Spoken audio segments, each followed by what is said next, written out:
MCTV চ্যানেলটি subscribe করে পাশে থাকা বেল আইকনটি বাজিয়ে দিন। একটা বেঈমান রে ভালোবাসছিলাম, ওই বেঈমানি আমার বানায় গেছে রাস্তার পাগল। বিয়ে তো সব মেয়েরই হয়, কিন্তু সংসার জীবনে কয়জন মেয়ে সুখী হয়? আমরা মেয়ে মিলায় নিও, আমার মতো ধৈর্য ধইরা তোমারে কেউ কোনোদিনও ভালোবাসবো না। হয়তো সবাইকে ছেড়ে একদিন এই পৃথিবী থেকে চলে যাব, কিন্তু আমার দেওয়া স্মৃতিগুলো সবার কাছেই পড়ে থাকবে। সম্পর্ক বাঁচানোর জন্য অনেক ছোট হয়েছি, ভুল না থাকা সত্ত্বেও ক্ষমা চেয়েছি, তবুও আমার গল্পে আমি হেরে গেছি। তোমাকে ভুলে থাকবো কি করে? চোখ বন্ধ করলেই তোমার মায়াবী মুখটা ভেসে ওঠে। 3 বছর পর দেখা হয় আর 3 মিনিট কথা বলেন, মনে আর কিছু আসুক আর না আসুক, একটা জিনিস ঠিকই আসবে।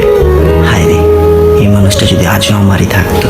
কি এমন ভুল করলাম আমি, যার জন্য আজ অন্য কারো তুমি ও তোমার সাথে কথা বলার জন্য আমার দমটা বন্ধ হয়ে আসে।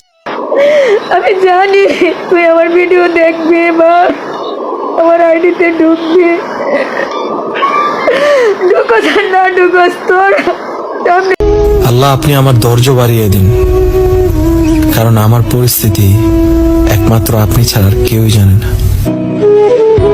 আমারে ভালোবাসিস না, আমারে আর ভালো লাগে না, আমার ছাড়তে চাস, এই কথাটা সরাসরি আমারই বললেই পারতি। এত নাটক করার কি দরকার ছিল? মানুষ বলে তোমার হাসিটা অনেক সুন্দর লাগে, কিন্তু এই হাসির ভিতরে কতটা দুঃখ লুকিয়ে রাখি সেই খবর কি আর মানুষ রাখে? ওরে মানুষ, এত নিখুঁত ভাবে কেমনে টকাই? মন ভাঙিয়ে চলে গেলি, যাওয়ার আগে 1 বোতল বিষ কিনে দিয়ে যাইতে পারলি না। কষ্টে থাকার ছায়া খাইয়া না হয় শান্তিতে একটু ঘুমাইতাম। একটা ফাইটে যায় তোমার সাথে একটু কথা বলার জন্য, কিন্তু তোমার সময় এতটাই দামি যে ফোন দিলে রিসিভই করতে চাও না প্রিয়। মাঝে মাঝে মনে হয় মৃত্যুই সবকিছুর সমাধান।